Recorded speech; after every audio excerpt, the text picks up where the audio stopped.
So you have to keep your brain waves in sync, in rhythm, or synchronized regularly. It has to be in your routine, if you will.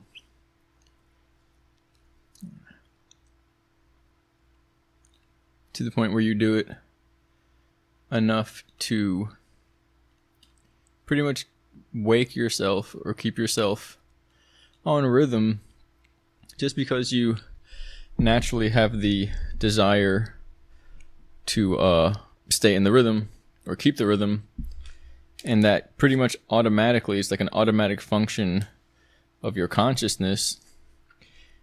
It's something that you do kind of as almost as a stress response, or a boredom response, or a low creativity response, or a low inspiration, to the point where it becomes your natural, not even a resistance, but it's a response that it's like it's almost like a synesthetic, I guess I want to say that.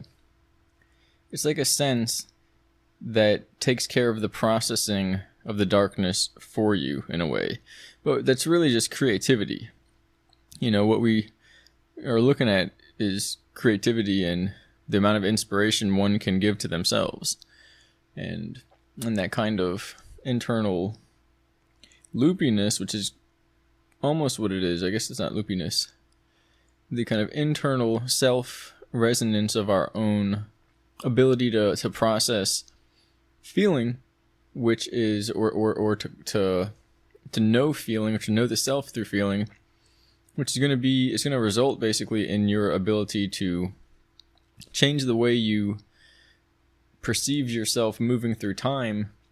And therefore, if you can more or less influence that more than the environment influences that, or controls that, or manipulates that, then no one can manipulate you. And in that sense, this world doesn't manipulate you. And that's just a simple, concept. It doesn't have to be miraculous, at least not from the ground level perspective that people have in modern society, which is actually below ground, because people have less sense in the visible aspects of this waking society, so-called society, than what you would expect in I don't know how to say that. I guess it's as if the aspects of this life that people consider to be that which separates them from the animals and makes them wakeful and above ground is actually the stuff that defines the animals below ground. And so then we haven't really been able to see the light yet. And this is part of it.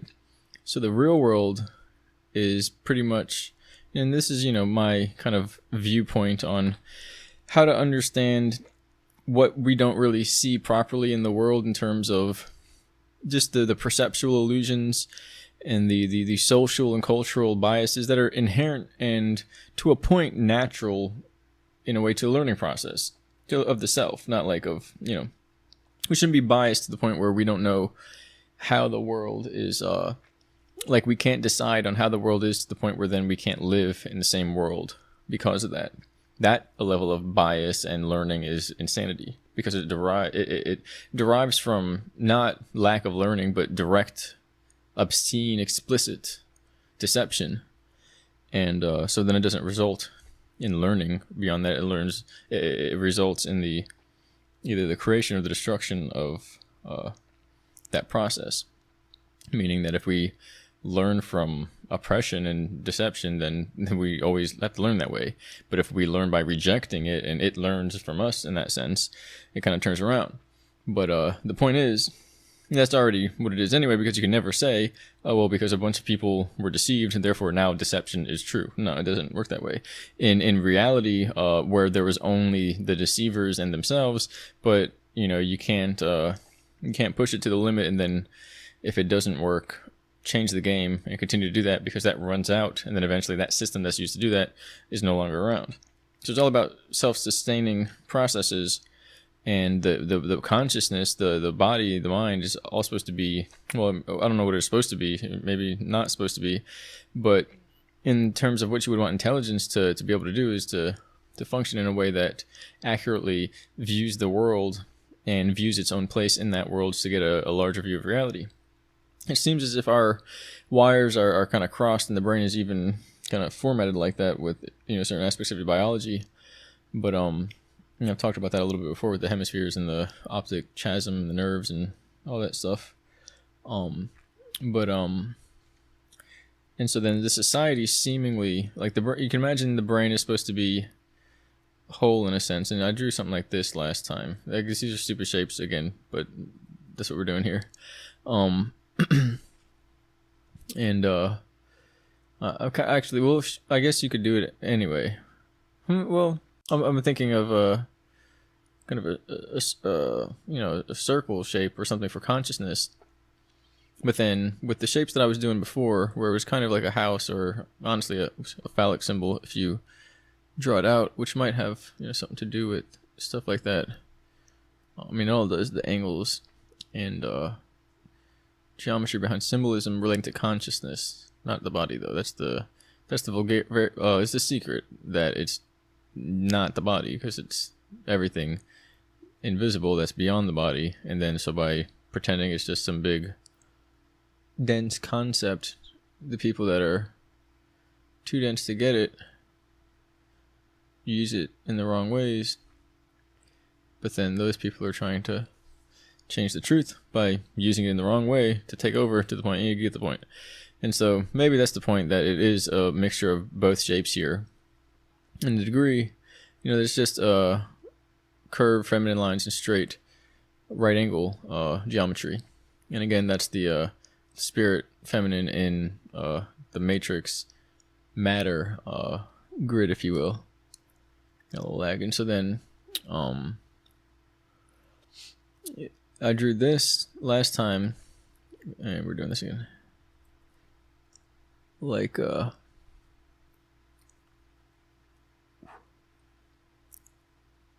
no.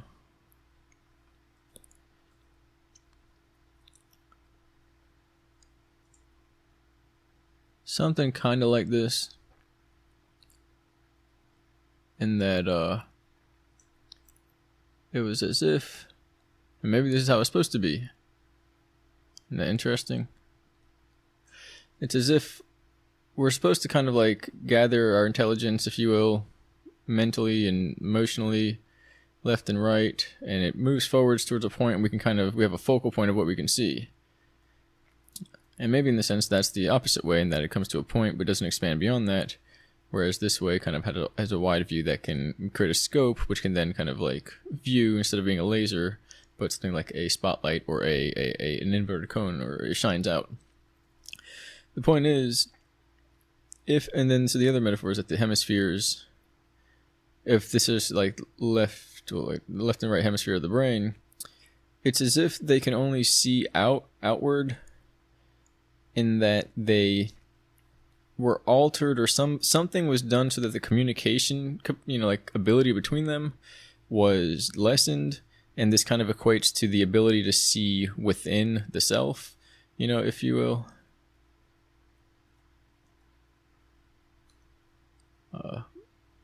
To the point where there's like no feedback, to the point where we could only see out.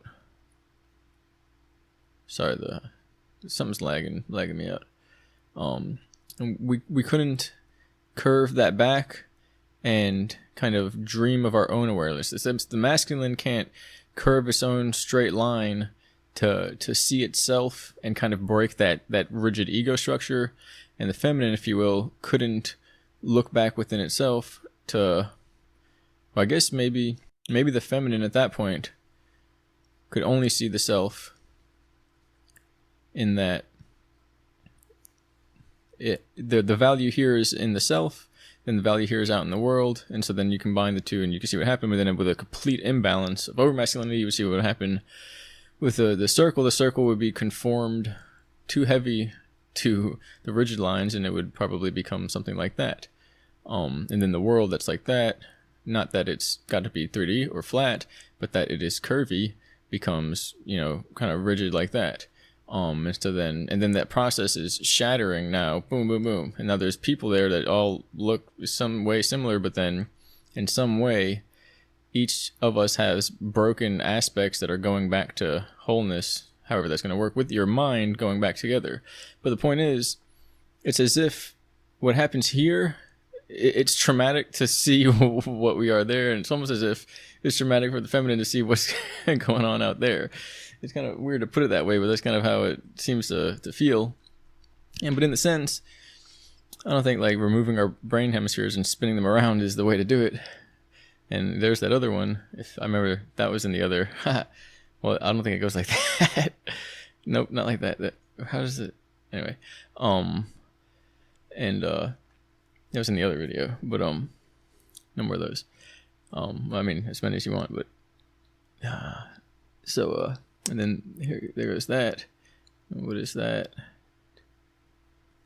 And the clock. Anyway, I'm just getting carried away with these here shapes. And so the idea is that we have to have some way to see back in. And so then if they can see out, you see, then we can see in. You put the two together, blah, blah, blah, like that. But, and I guess you would, you start with, anyway, you go from there, and then where you draw from there, you expand and get bigger geometry. But that's the point. If the feminine, this is not what I meant to talk about, just brain hemispheres, but the feminine doesn't look out, it looks in, and the core is there. The masculine looks out and fucks around there, and so then they meet, and you guess what happens, and so then that's the way the hemispheres rotate back together, by being a reflection of one another. And so then as well, you imagine they're multiplied kind of in duplex by one another, or maybe multiplex. It's kind of like the, standard basic, what's it called? 4D, however it goes, blah, blah, blah, thing. It's almost as if that's what's happening with, maybe even like a 5, oopsies. Oh, shit. I don't know when that happens.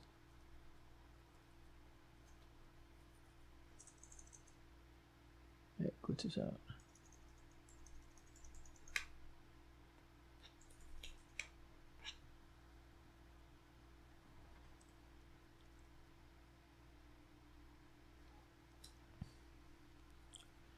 Maybe that's a 5D combining with the 5D, or maybe this is 4D. That'd be interesting. And then to the point where, and I guess it's actually 5D, I'd say, both, but it just depends on the people, kind of in the sense of cultures and races and basically genetic experiments that are going on. But in that sense, so then 4D is timeline to tree, and it's more or less unchanging. It's kind of like a flat character in the sense that it can't branch out more than there are nodes on the tree, and the nodes have to be kind of built in for when the seed is created, if you will. And so then the complexity can go from there, but it can't add to it. Then 5D, I don't know why it says that, BP, whatever. It's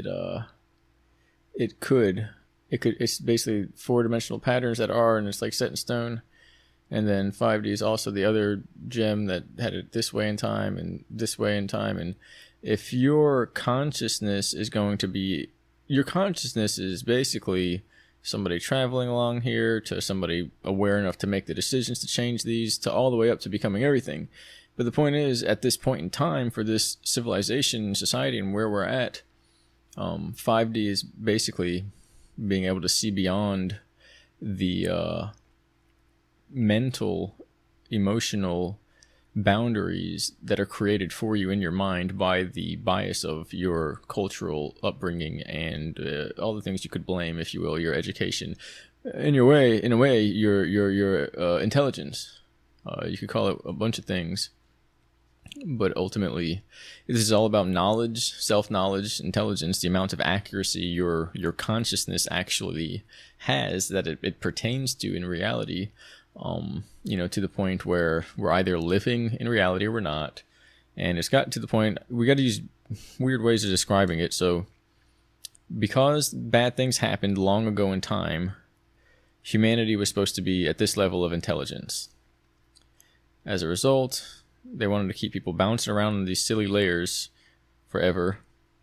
Humanity has to go from here to here in a very short amount of time. And the only way to do it is an exponential curve. It's so far out that any measurement grid that we can conceive at the beginning level becomes obsolete anywhere near the top, to the point where it doesn't function to say that we can mentally map out even the concept of how far it is. And it doesn't mean it's impossible. It just means we're moving in a rate of change that is beyond the rate of change that is used to define our consciousness, and therefore we're going beyond any point in consciousness previously. And so that's kind of like the idea. And then the idea is like, how hard did it go from, your childhood up until facing what you have to face now in reality, and up to 5 years ago up until now. So imagine that, times 1,000. But it's not to make it look bad. It's so it starts, and it started already. But the point is to do this without inducing any type of illness or syndrome, which would be seen as a kind of spiritual syndrome. Or basically it's almost like certain effects that are developed that pertain to biology and the mind and the function of the biology to enable higher and lower states of consciousness. They can all be mitigated, but the point is to remain, or to keep the wisdom, is to keep the progress of what you were doing here into what you're doing in the future. One way to look at that is to say everything that you're doing here is pretty much forever. And so what you have to do here is more or less map yourself out to be able to use the consciousness that you have here in situations that continue forever.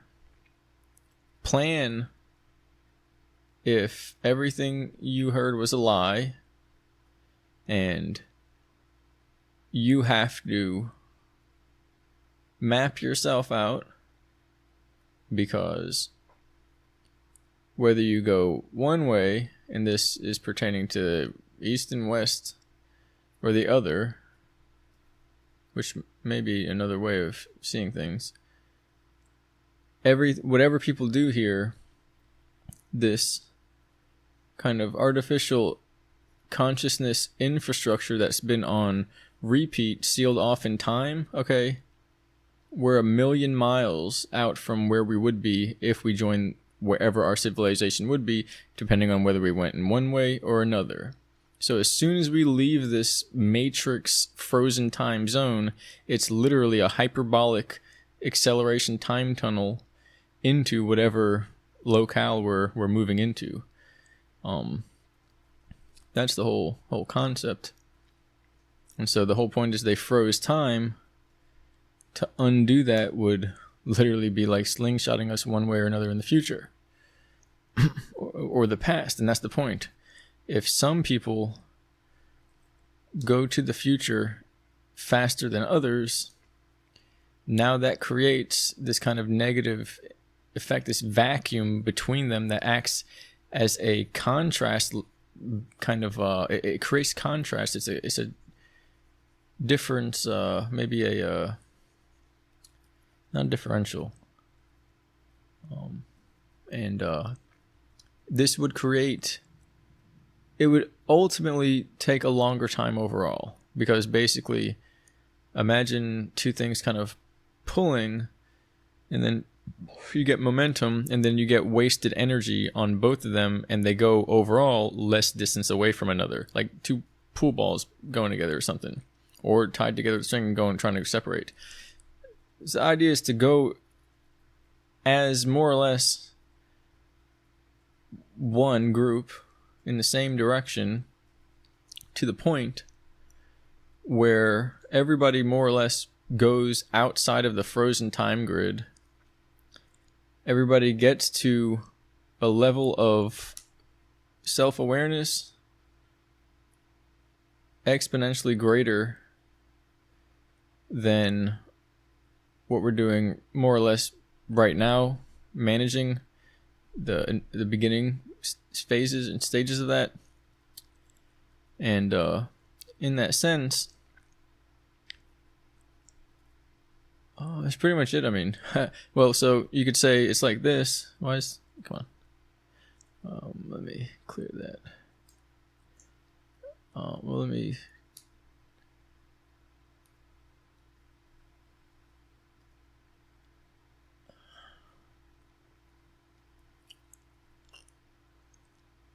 It's like, so we're like,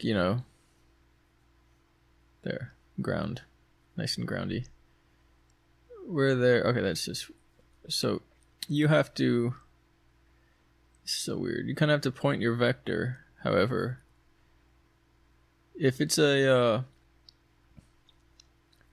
time tunnel, you'd have to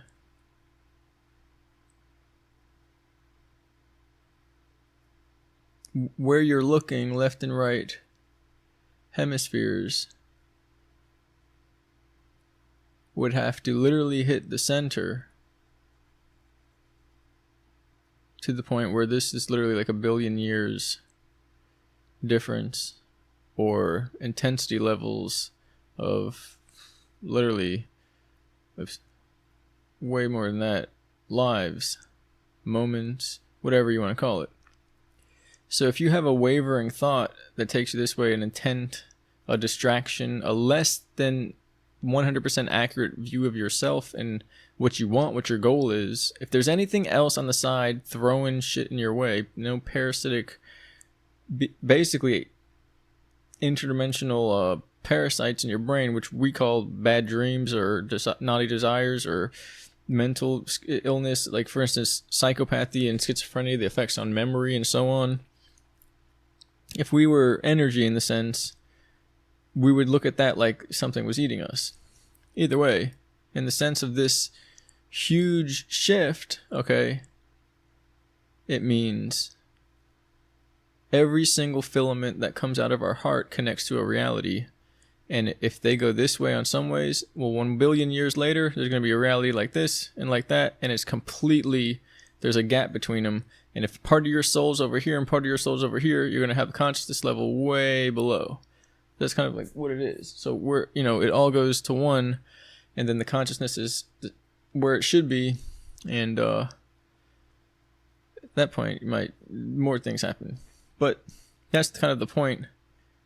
You have to be very still and calm and have no effort, basically. In that sense, you're not doing anything, but what you're being with all of your being, all of your mind, and more so all of your feeling, because you're not really thinking it, because it's not a process. And it's kind of how that works. Okay.